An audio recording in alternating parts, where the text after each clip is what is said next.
पीछे हट जाओ इधर से।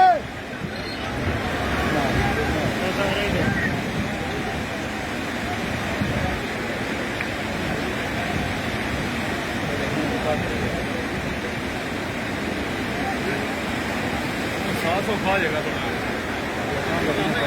सवा की है इधरों में टूट जाने वाला